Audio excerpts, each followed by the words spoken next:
We are delighted to have the chance to spend some time with you. I am Laura Marino. I have over 20 years of experience leading product teams in Silicon Valley across a range of industries and a range of company sizes. I have been a chief product officer. I'm currently general manager and VP of product at Nubank, one of the largest or the largest fintech in Latin America. I've also been a board member, and I have been a Stanford instructor for many years now. So it is a true pleasure to be here. And hi, everybody. Super excited to be here. I'm Donna Novitsky. I started out my career in the exciting role of product management engineer. So way down in the bottom of the ladder, and had the pleasure of basically doing product management for many years before I went into entrepreneurship and then VC. But pretty much the common thread through my whole career has been product market fit and bringing new products to market. And it's an absolute joy to be here to meet with you today. Great. Well, let's get started. One thing that you will learn from Donna and from me is that a lot of what we will share with you is based on our actual experience from years and years of being in the trenches. So hopefully you can leverage our experience to learn and avoid mistakes that we've made before. So today we're going to talk about product teams, building product teams, organizing product teams for success. Before we start, though, I wanted to start with this quote from Marty Kagan and Chris Jones that's more about product companies.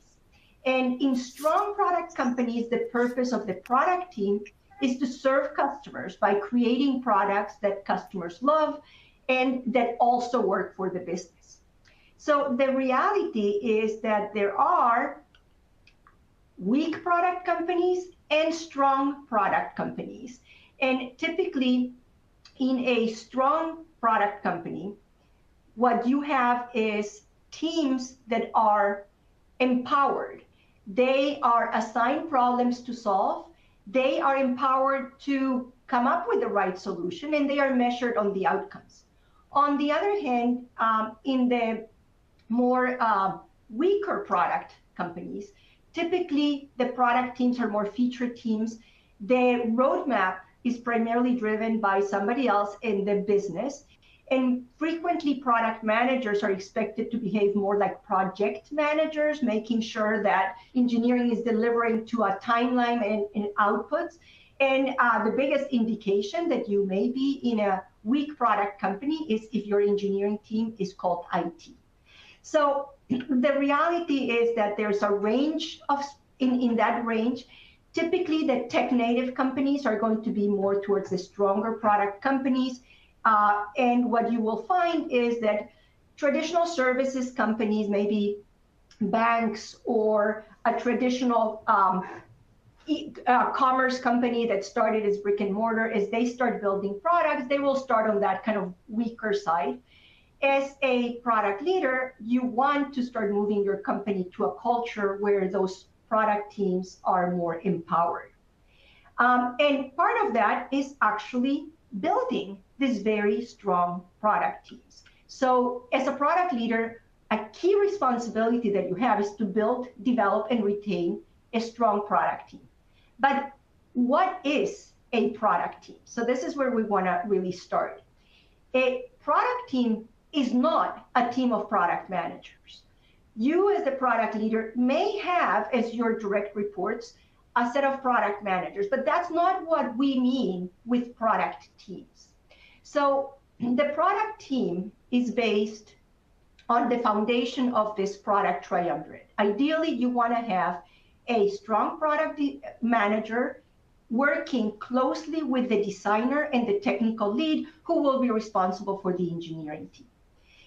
And there are going to be other roles. There may be data scientists, the product operations, business analysts, and of course, more engineers. But this is at the core of a product team.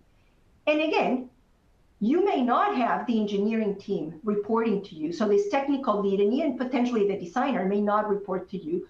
But as the product leader, it's very important that you start defining how those product teams should be organized. And that's what we call the product team topology. It's the configuration of the product teams so that things work in the most effective way. And again, the topology does not mean a reporting structure. This has nothing to do with who's reporting where. It's how you want to organize those teams, starting with those triumvirate with product manager, designer, and engineer.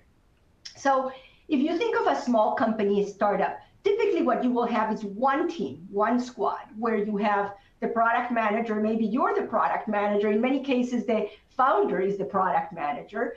And you'll have a designer. Hopefully, you should have a designer. Back when I started in product and I was in B2B, designers were thought of this afterthought, like product and engineering build something and then a designer is pulled to make it pretty. Luckily, that has dramatically changed. The bar is much, much higher. So you do want a strong designer from the very beginning to be part of this core team. But this works fine when you have a small team, a small product working on a very kind of defined product that's only starting. But the question is, how do you start scaling that? If you are in a company that's going through the growth stage, and hopefully you will have the chance to do that because it's a lot of fun, you need to start thinking, how are you going to organize these teams so that they actually can scale? And there are different approaches.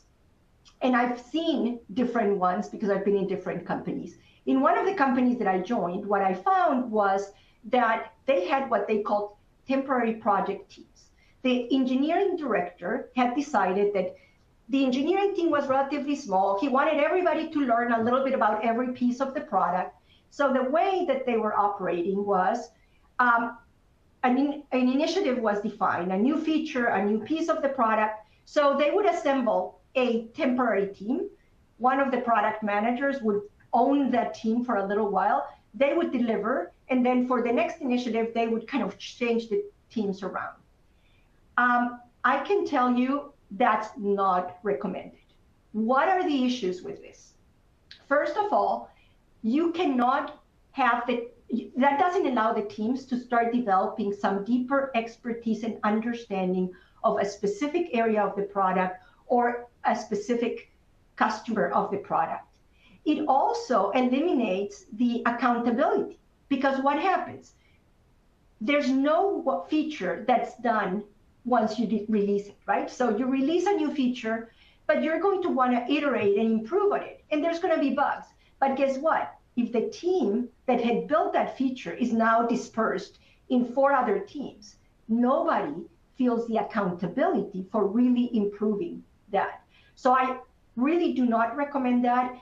In that situation, I actually had to really challenge the engineering team and challenge the CTO and say, this is not working.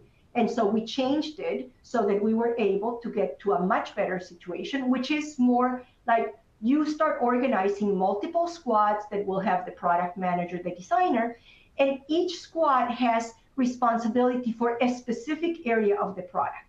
This is very important for the teams to also feel empowered. Now they feel that they may not own the entire product, but they own an area of the product. And we'll talk a little bit more about how you may want to align the squads to the specific type of product. But a key thing is that you want to start structuring those squads in a way that they feel some ownership. Now, in some cases, you may find that you actually don't have the luxury of having a designer for every single squad. You may also find that some squads don't necessarily need a full-time designer. Why? Because they may be building pieces that are very deeply technical. They may not have a whole lot of the customer-facing component. They may not be building brand new things that need a lot of research and design. So you may be okay having fewer designers. And in that case, what you may need is to use kind of what we call the internal agency model, where the designers can be supporting more than one squad and they are assigned to those squads. You still want those designers to spend enough time with those squads to start getting deep, both in the area that the squad owns, but also to start getting in the right rhythm of work within those squads. And the reality is each squad will start developing their own way of working, their own cadence, and it's very important to keep them sort of together enough so that they can develop that rhythm.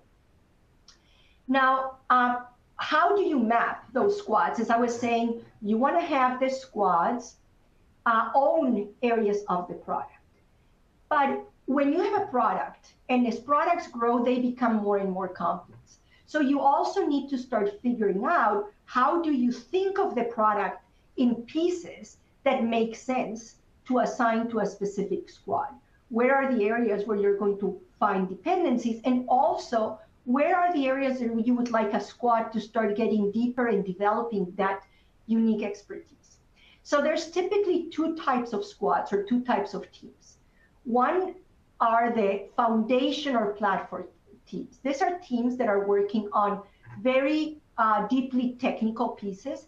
And typically their main customers are other product teams because they may be building shared services, tools, reusable components. They may be building the APIs for both internal and external integrations. And sometimes they are building very specialized processes. And then you have on the other side what I call more the experienced product teams. These product teams are interfacing more directly with the customers. And now, depending on the product, you may have multiple different customers. Not every product is a B2C product, right? If you have a B2B product, you will have different customers within your business customers, right? You will have the IT team, you will have the end user. And if you're in a B2B2C product, you have customers that are end customers using the product, but then the customers who are paying for the product are businesses, and they will have their own needs. So you need to start defining what makes sense in terms of separating those teams. And they could be in different ways. There may be areas of functionality associated with the team, with the product, specific sort of parts of the product where you want to get deeper. They can be organized based on the type of user. As I was saying, you may have multiple different users in your product, or they can even be organized by market segment if you have one product that's being targeted and configured and slightly customized differently for different market segments. So just to give you a little bit more of a specific example, I have here two examples of products that I ran. And one was a B2B product. It was a product for talent acquisition. So we had the entire life cycle of attracting potential candidates to getting them through kind of the initial vetting by the talent acquisition team, to going them through the full interview and hiring experience, and then to providing a lot of the reporting and analytics that the companies want when they are looking at their specific funnel for recruiting. But that whole product ran on top of some important platforms that also had integrations to other providers. For example, for the interview experience, we integrated with companies that did very specific interview processes for engineers, that had the technology for testing engineers, for example. We also integrated with companies that do background checks so that as part of the hiring, we could trigger a background check as part of this. So the way at high level how we organized the team was by areas of the product. We had a whole team focusing on the top of funnel experience, and they were considering those candidates that we wanted to attract. Then there was a team focusing on the entire interview and hiring experience, and that included other users, the internal employees that would be the interviewers, not just the recruiters, and of course the candidate himself. And then the reporting and analytics that was very focused on what the talent leader wanted to see. A different scenario was a B2B fintech company that was doing AI-driven debt servicing. B2B2C because the big clients that were our customers were credit card companies, big banks, companies that buy debt. And they would bring those debts to us for us to service as to try to collect it from those consumers that were deep in debt. And of course, what we tried to do was to automate that as much as possible so that consumers would be able to settle their debts through purely digital channels with AI-driven help. But of course, we had to have live agents, because if there were questions, we had to have live agents. And those live agents were also users of the product because they needed to see exactly what had happened. So in that case, we actually had some very complex platform components, not just for the integrations, but the whole AI decisioning engine that was deciding what message to send, what settlement to offer. We had a payments platform because customers could then pay to start settling their debt. We had to process those payments. And then we had a lot of the data platforms. So those were platform teams, primarily technical, not too many designers there. But then we had the teams that were really interfacing with the users. And they had heavy, especially on the consumer experience, very heavy design components. So that's the way that we organize them. And again, I don't think that there's one single way, but it's very important for you to be keeping in mind what is the product, where you are going with the product, because you can start thinking, okay, now I'm going to add this set of capabilities that probably should be one new squad, right? So the next question is, okay, so you have product managers, you have designers, you have engineers. And a very typical question is, what is the number of designers and engineers that you should have for each product manager? And while there are what I would say very typical ratios, it also depends. And it depends on the type of the product. It depends on the product maturity. When the product is very young, when you're still trying to get to just basic product market fit, you want to be pretty heavy on the product management and design before you start asking engineering to build a whole bunch of things. The focus is really validating what you want to build. So you want to have your researchers, your designer, your product managers really, really busy, and probably a small engineering team building the prototype, the first version. Once you're in a much more mature product, and especially if it's a product that is a mission critical for, let's say, an enterprise, you need to have a lot of engineers, not just helping you evolve and innovate in the product, but also maintain and ensure that you have the reliability. The complexity of the product also will drive how many people you need in each team. And there's also a component of the company size and maturity.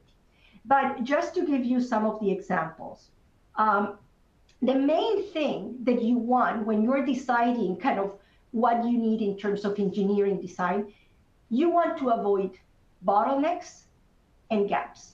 So if you go back to what all of you know of the loop for iteration, you identify a problem, you decide a solution, you build, you validate, and you iterate. What you want is this cycle to be working very smoothly. So if you have too many people identifying the problem with all these great ideas, but not enough engineers to start building them, you probably are short on engineers. On the other hand, if you have a bunch of engineers there waiting to kind of understand what to build or building whatever they want on their own because they just so happen to not like have time in their heads, that means you probably have too many engineers and you need to focus more on the design and product side of things. So you need to be watching that, and this balance will vary depending on the type of team. But some of the, what I would say very typical ratios is one product manager, one designer, and about 8 engineers. That's a very kind of basic ratio. You don't want to have 20 engineers for one product manager if it is a product that really needs a lot of input from customers in the market, because the product manager won't be able to keep up, won't be able to keep those engineers busy. But if you have a product that's very, very technical, a platform level thing that's servicing a lot of other, then you may be in a situation where you have a higher number of engineers. So you may have one product manager, half a designer, and 15 engineers because they're building a really technical, complex piece. And then on the other end, if you have products that really have a lot of, like, the success of the product is really around optimizing the experience, making sure that the customers are using the product right, that the product is intuitive, you probably are going to have to be heavier on the amount of designers and product managers in the squad.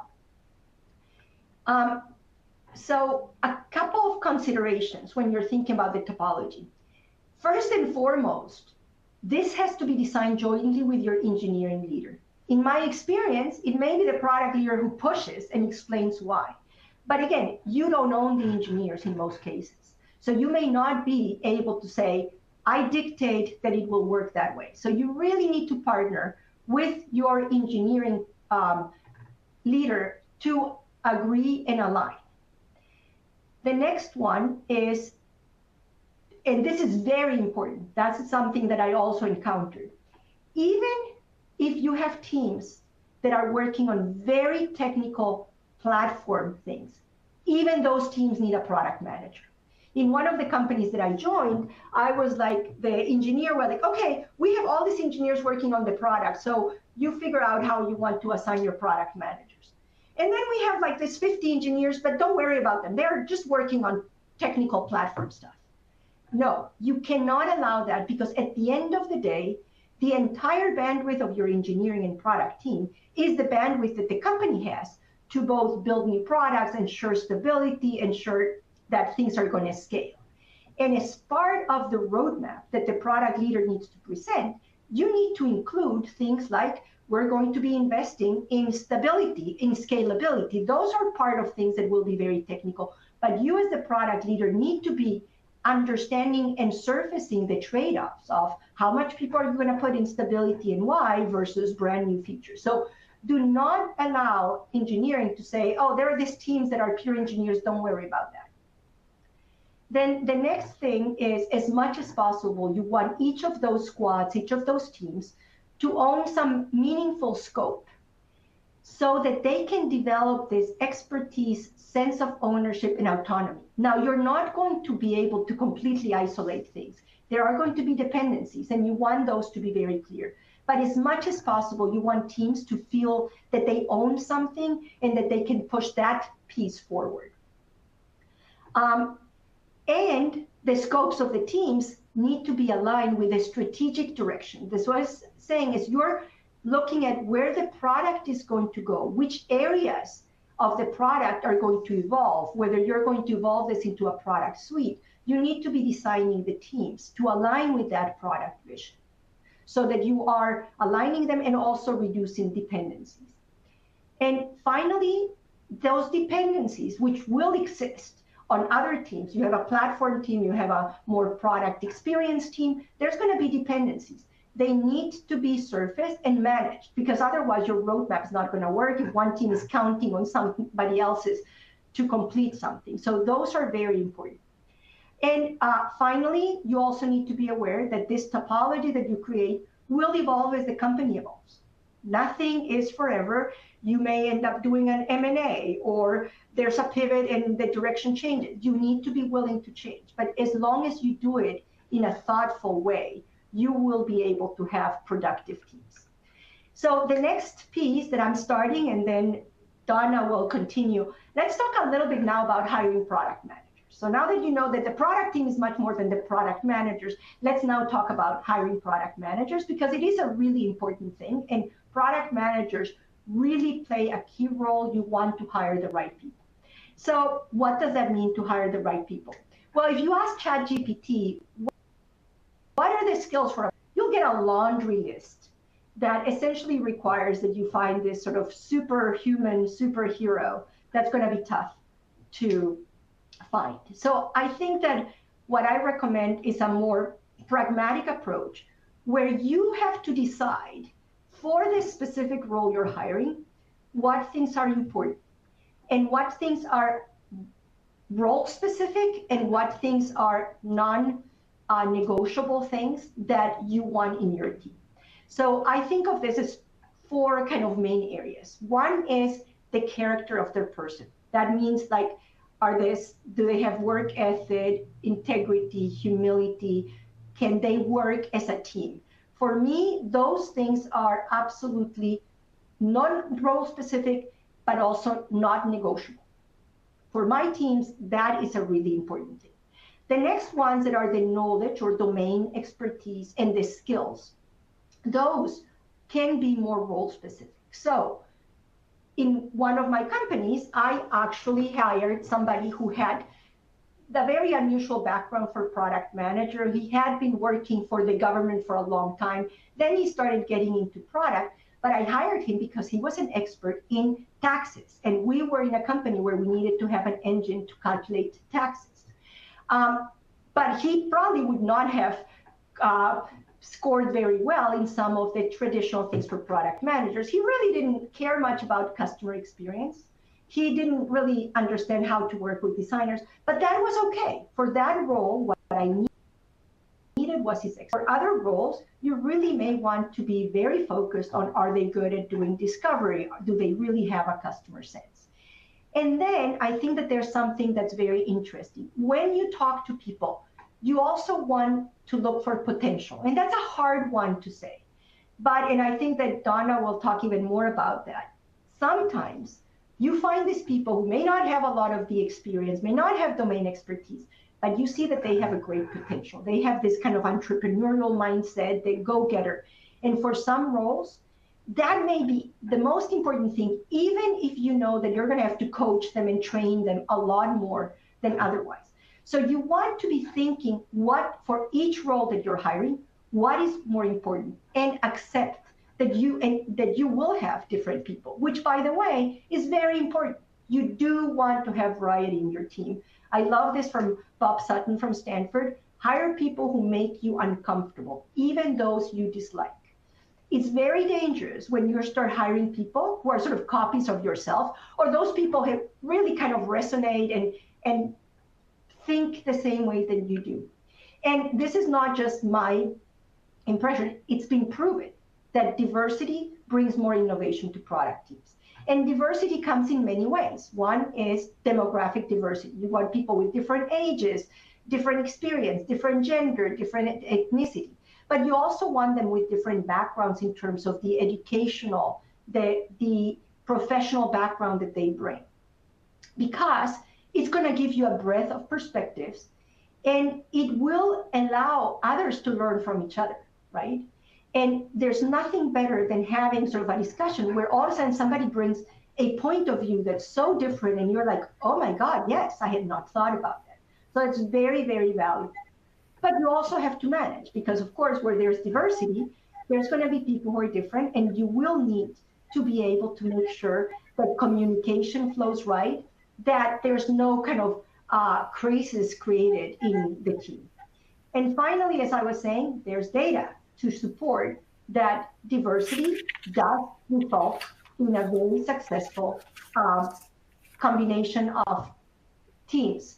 So 48% are more likely to outperform when you have women executives. And the ethnic and cultural diversity among executives also has shown that companies can be much more profitable. So keep that in mind when you're building your team. And with this, I'm gonna let Donna take it from here.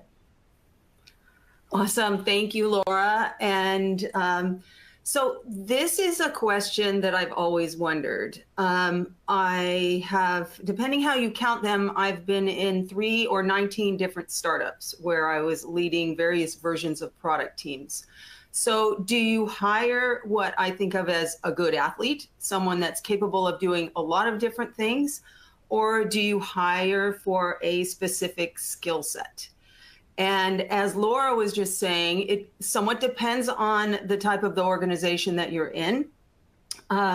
One question that you should ask yourself when making this decision is your company or your team more in an evolutionary situation or a revolutionary situation?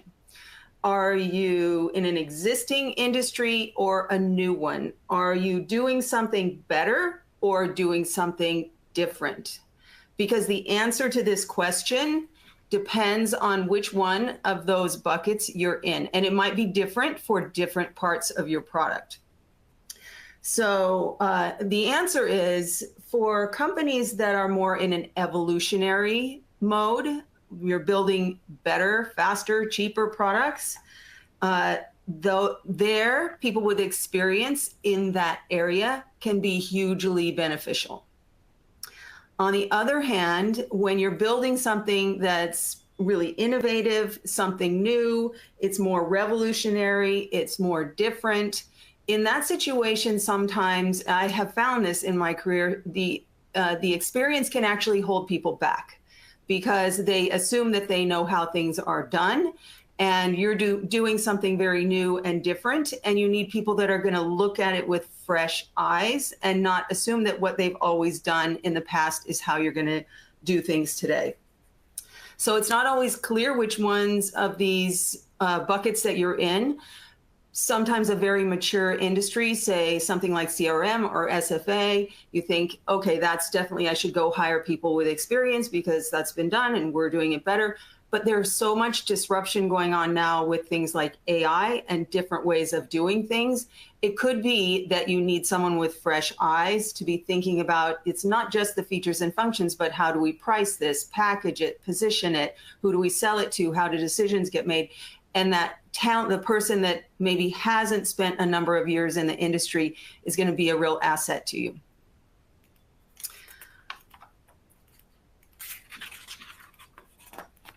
So, okay, the next question I've had in building organizations is, if you're looking for someone who's going to be thinking in a very entrepreneurial mindset, here are some ways to identify those people. It's kind of tricky because these concepts are a bit abstract, but in general, people with an entrepreneurial talent have a superior ability to consistently see new opportunities and act upon them to generate greater venture performance. Of course, that's easy to tell in 2020 hindsight, but how do you figure that out when you're meeting someone for the first time and maybe they're early on in their career and don't have the track record to tell you that they're this kind of person?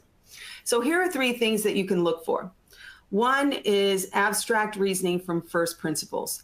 So what I mean by that is someone that's able to break things down and then reason their way to the answer. For instance, why does an ice cube float?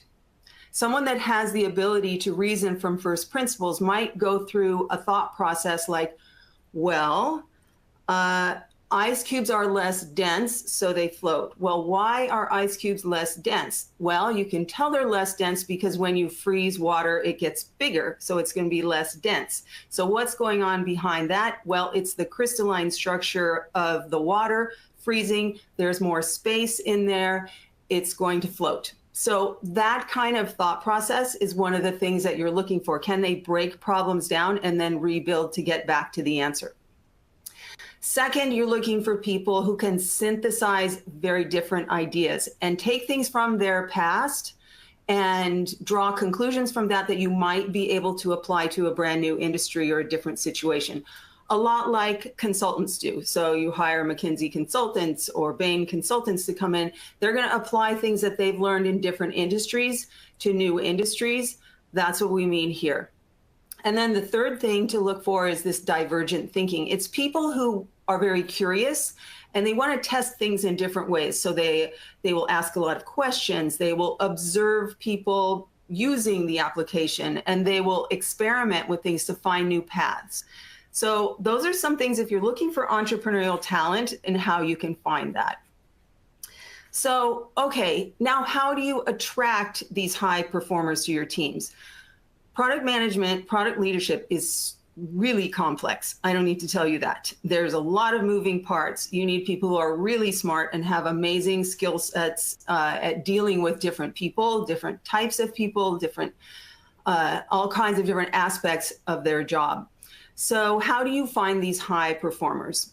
First of all, there's a culture you have to build, and that has to do with hiring good people and then let them do their jobs. As a product leader, you do not want to be a micromanager. That's not going to reward your best people. Second, you need to recognize that for really a lot of really great performers, it's not about the money. It's about the reason they're there. It's about what they're learning. It's about how they can contribute. I'm not saying you don't need to pay them well. You need to pay them enough that money is off the table and not something that it's more like a way of keeping score. So how can you recognize these high performers? What I've seen is that's consistent across the high performers is they really care about what they're doing. They're dedicating to achieving the organization's purpose. So for instance, the business I'm running now helps local shops and restaurants bring profitable customers into their stores. So the employees in my company are people who really care about shopping local and local businesses, local restaurants, merchants, retailers, and things like that. And how can we keep Main Street as vibrant as it's always been? Second is they want to exercise their autonomy. They want to make their own decisions. They want to figure things out on their own. And again, that's why product management is such a great place for high performers, because it gives them a chance to really influence the direction of the business. And third, they want to be able to master new skills. They need to be always learning, which again is another reason that product management is such a great place for high performers, because there's always something new and different to learn, whether it's something you're learning from your engineers, something you're learning from your designers, something you're learning from your sales organization or upper management. It's just, I always like to say, I was fortunate to start my career in product management, but that was great training to be a general manager. I thought of myself as a mini general manager of my products, and it was my job to make sure those were successful. So high performers are people that want to master those different skill sets and really make a difference. So another question I've always had in my whole career: how do you figure out if someone that you're talking to is a high performer or not? And I came across this article recently, and I've taken it to heart, and I hope you will too. It's written by a gentleman named Andrew Chen. I met Andrew many years ago. He was an entrepreneur. He was head of growth marketing at Uber, and he is currently a general partner at Andreessen Horowitz. But he wrote a really great blog post about how to assess candidates in 30 minutes. And it hinges on these three questions, or these three areas. So you want to ask a question that indicates the depth of the candidate's knowledge. And this can apply to anything, it's not just product management, but for product managers, you might say, tell me how you conduct user research to identify or specify a new product. So the answer to that in a really great product manager they could probably spend days talking about that subject. So you don't want to do that. You want to spend a few minutes, but you'll get an idea for the depth of their knowledge and their ability to do this, even if you're not an expert in the subject. The second question is the superpower question, which sounds very trite. I say, okay, this is in your field. Tell me what it is. What is your superpower? And then so they'll say, well, I have great communication skills with customers, or I'm a good listener, or whatever it is they say, but keep asking questions about this superpower to see what you can learn from this person. Because if it's really their superpower, it better be pretty good. And hopefully they'll have some things that you can learn from them as well. Third is the tactical question, because you really, you don't want to hire people who are just going to sit back and manage. That's not this job. This is a very hands-on role. So think of something really tactical and assess their ability to think up new questions and new ideas. So something like there are so many product directions possible for us. Brainstorm with me how you make decisions about which way to go.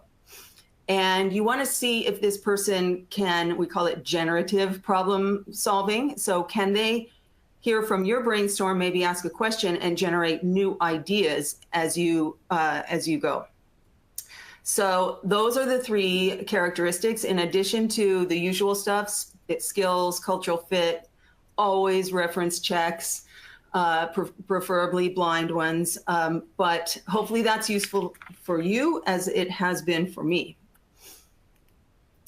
Okay, so now you've hired some really great product managers, they're high performing, and now we want to create high performing teams. So that can be pretty tricky, but because they can be hard to manage, but let's talk about how these teams interact. According to research at Stanford University, there are 3 aspects to team dynamics. One is communication within the team as well as outside the team. Do the people all on the team, do they all participate? Do they have different roles so you're getting different perspectives in the team meeting? And is it possible to express disagreement in the team? And in fact, you should always think of having a 2-to-1 ratio of positive to negative. So negative has to be said, but I always try, if I'm giving someone feedback, to say something positive before the negative, because it opens people's minds to hearing you. And that's what you need to be able to communicate. They need to hear you. If you say something negative first thing, people can build up barriers. So you want to train your teams to bring the positive up, but also be able to address negative comments. Speaking of negative comments, how do you handle conflict in the team? So you kind of want high task conflict because you want ideas from different points of view and viewpoints, but you don't want personal conflict. You don't want things to get emotional or personal or relationship oriented. So those are some things to watch for in the area of conflict. And third, there's culture. You need psychological safety. So your team members need to believe that it's safe to take risks, to speak their concerns, and to admit mistakes, or to even be able to say, I don't know. So you need to create a culture where those things are celebrated and it doesn't make people feel like they have to not say what's really on their mind. So those are some aspects of team dynamics that are going to be particularly important for your high-performing teams. So how do you create this culture of empowerment? As Laura said, we need to empower our team members. So one of the things is to avoid win-lose dynamics, because you've got a team of high performers. And now I know there's a lot of big companies, especially in the tech space, that like to create teams that intentionally compete with each other. What's going to happen if both of those teams have really high performers on it and they're all doing their best job? What's going to happen when one is chosen over the other? You're probably going to lose a team of high performers.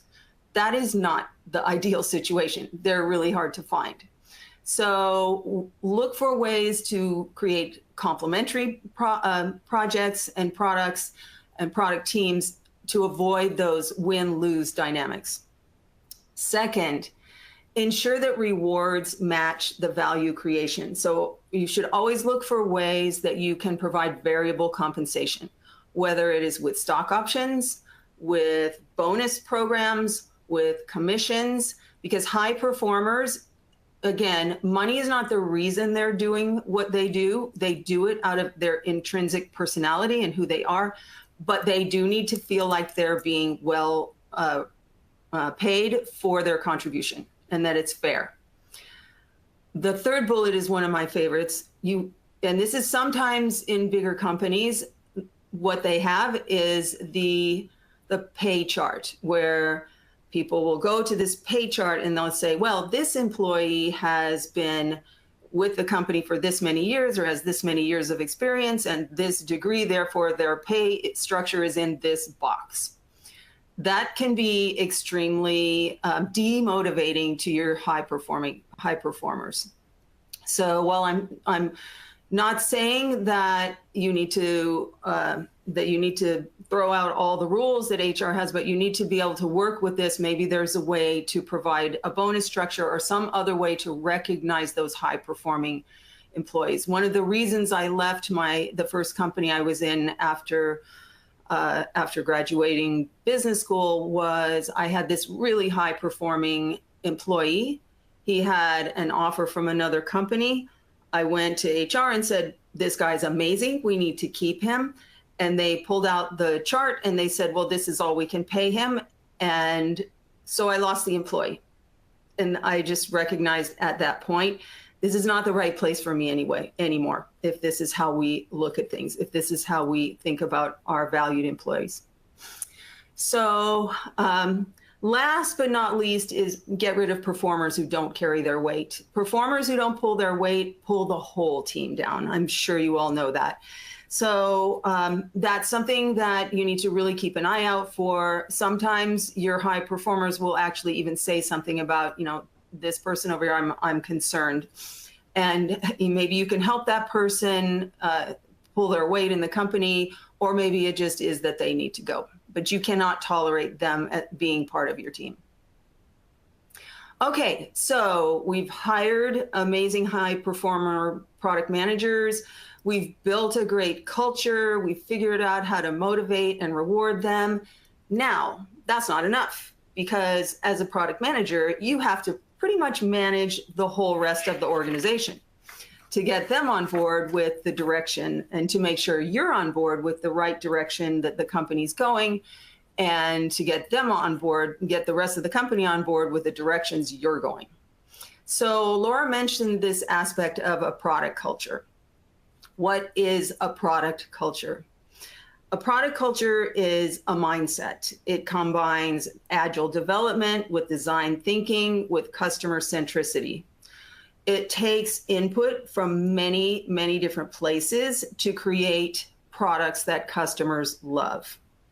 The key to having a product culture is having a strong and empowered product team and a respected leader who can balance the forces pushing and pulling against your product team. And as you know, if you're in this business, there are a lot of different forces. So here's kind of what that looks like. So if you are, you're managing a product team, your team is being pulled by the sales organization because they've got a big deal and they just need this one feature. Your executives may have certain ideas about just exactly what the products need to look like and need to do in order to launch the company into hockey stick success. You may be constrained by budget. Who isn't? There's always a money factor. Engineering may be wanting to build in the latest, greatest new technology. Your investors are looking at the stock price and wondering what it is that you're doing about the fact that it's fallen the last few months. You may have inexperienced PMs that are trying to juggle all this stuff but need some help. And last but not least, your company's not working in a vacuum. There are competitors out there, and that's a complete moving target all the time. So how do you, as a product leader, help your product team manage all these competing forces? And here are some of the ways. We're going to come back to this, and so I'm going to skip over right now, but there's a lot of strategies in order to that you can use to deal with all of these factors. The clouds in this picture: direction, KPIs, budget, customers, results, hiring, and understanding the market. These are all things that are your responsibilities as a product leader. In other words, we're not, Toto, I have a feeling we're not in Kansas anymore for those Wizard of Oz fans like I am out there. You're now managing people and not products. So make sure that this is what you want. Let's be real. You can't be a great people manager and the perfect product manager, because you're going to have to give up something. You may not continue to be on top of the latest, greatest technology. You may not be able to go on every single customer call. There will be sacrifices that you have to make, maybe things that you have loved doing as a product manager, now that you're a leader and managing a team. It is your job to make sure that you're creating this environment of empowerment, which are all the things on this slide, which are quite different than what it takes to build products. So they're new skills. Net, success as a product leader is empowering your team and creating the conditions for the team's and the product's success. So how do you do that? You recognize that you and your team are not working in a vacuum. You need to understand what's going on in the rest of the organization. You need to listen to that. They need to listen to you. You need to be participating in strategic conversations about where the business is going, not just in strategy meetings, but in hallway conversations. And you need to be able to communicate those directions to your teams. I'm going to skip the story in the interest of time, so you have time to ask a few questions. And I promise to come back to the bubbles. So what I have found over the years is the best way to build trust with your peer organizations, with engineering, design, marketing, sales, executive team, et cetera, is to make sure that everyone's on the same page. So in the category of KPIs, make sure that you have well-defined and measurable objectives with buy-in from the C-suite. So that's setting your overall agenda. Make sure that's on track. Likewise, make sure that you have the budget upfront agreement and regular reports on where you are financially to your C-suite. Make sure that you're connecting not just yourself and your product managers to customers, but I think it's really important that the engineers themselves be able to chat with these customers firsthand and see what's going on out there in the real world. Meaning, get outside, get yourself and your customers outside.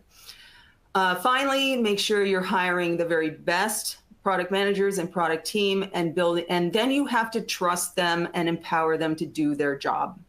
Finally, no surprises. You need to be constantly communicating, these are the milestones we have, these are the results we're delivering. Make sure it's the good news and the bad news to your C-suite and avoid surprises. So that was a lot. We covered a lot of ground. So this is just a really quick wrap up and we'll have 5 minutes or so for questions. But Laura talked about how do you set up and staff your product organizations to be a product-led company. How do you hire great product managers? How do you assess your needs? How do you put the teams together and make sure that you're building in diversity to get the strongest results? How do you find the high-achieving, high-performing product managers and motivate them by building a culture of empowerment? And then how do you manage up, down, across your entire organization so that you're really creating a product-led culture and building trust throughout the company? Thank you for those little hearts and whatnot. I love those. So we have a few minutes for questions. And I see we have some on the document here. Yeah, so Donna and Laura, thanks so much for this insightful presentation. I think folks got so much out of it. We are opening it up to questions, so you should see a Q&A box on your console. Feel free to send those. We'll try to answer as many as possible. But before we move on to that, if you enjoyed today's webinar, if you're interested in diving deeper on this topic, Donna and Laura have amazing product management courses, and check those out. You'll see some links on our console as well. And with that, I think there are a couple questions so far, but I will continue to monitor the Q&A box for folks that are online. I can take one of, I was looking at some of the questions. I can take one. I mean, there's all interesting questions, but Rosario is asking, of course, how do we anticipate Gen A will impact this? And again, AI, everybody is paying attention. And I think that it's important to kind of start separating. There is one very important component that is accelerating your work, making things more efficient.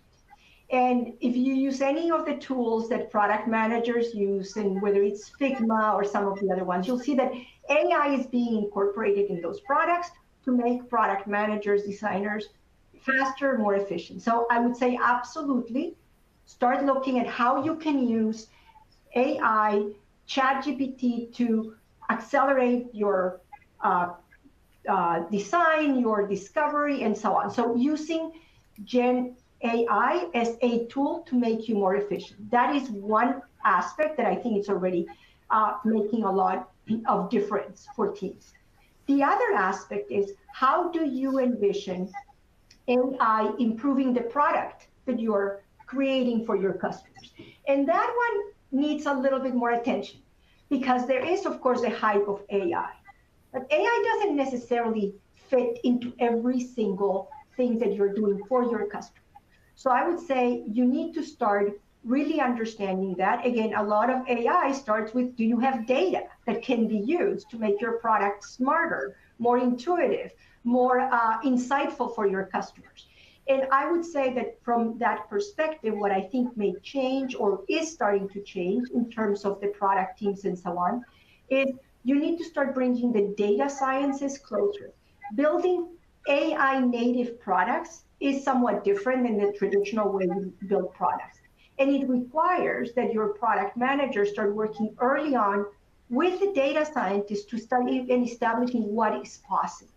So I would say yes, and it's not going to be in every single one of your squads, but some of your squads where you think, okay, this area of the product should start leveraging AI to be more intuitive, more personalized.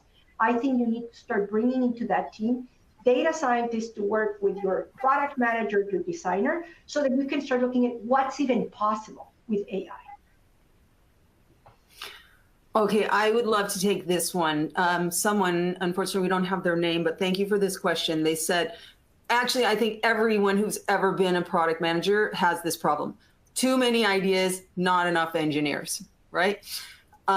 So this is how I've figured out how to manage that one, because it's everywhere. And you've got sales coming in, needing whatever for the deal. You've got management with ideas. So in particular, working with, there may be different strategies. This comes back to what are the KPIs that you've agreed on, what's the budget, making sure it's clear what your goals are. But here's an example of something that's worked for me in dealing with sales organizations, in particular enterprise sales organizations.